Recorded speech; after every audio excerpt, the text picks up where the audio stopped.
Hello আসসালামু আলাইকুম guys, কেমন আছেন সবাই? আমরা আজকে চলে আসছি মান্দার কাঠ আর বাঁশ দিয়ে বানানো ঝুলন্ত ব্রিজে আর কি।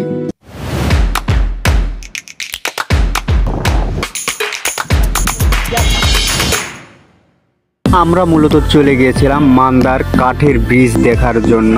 এটা মান্দা থানার প্রসাদপুর বাজারের পাশ দিয়ে চলে যাওয়া আত্রাই নদী সংলগ্ন একটা ব্রিজ।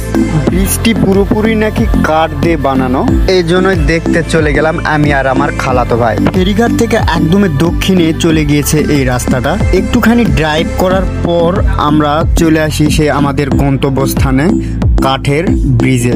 হ্যালো আসসালামু আলাইকুম গাইস, কেমন আছেন সবাই? আমরা আজকে চলে আসছি মান্দার কাঠ আর বাঁশ দিয়ে বানানো ঝুলন্ত ব্রিজে আর কি।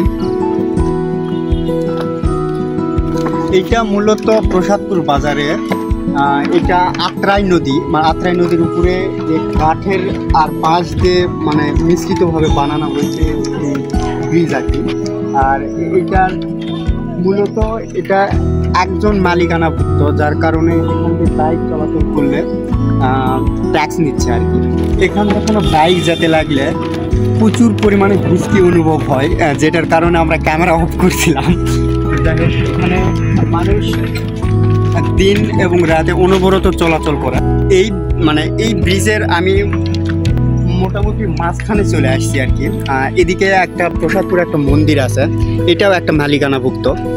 আর এখানে কিছু কিছু মানুষ আছে যেখানে কর্মজীবী মানুষেরা এখানে কাজকর্ম করতেছে। আর অতিরিক্ত মানে হিস্কি হওয়ার কারণে অনবরত গাড়ি যাচ্ছে, যার কারণে আমরা ওখান থেকে নামে চলে আসলাম।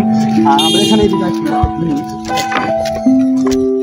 এখানে বিভিন্ন ধরনের নৌকা থেকে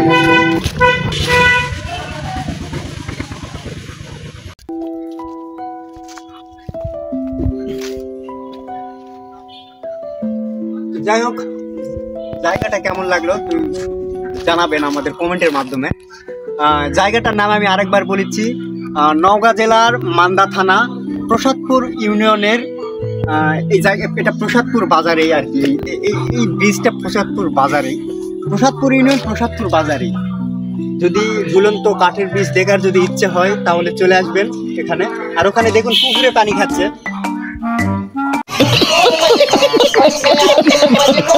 কুত্তার কি পরিমাণে তৃষ্ণা লাগছে ভাই, কুকুর পানিতে নামে পানি খাচ্ছে।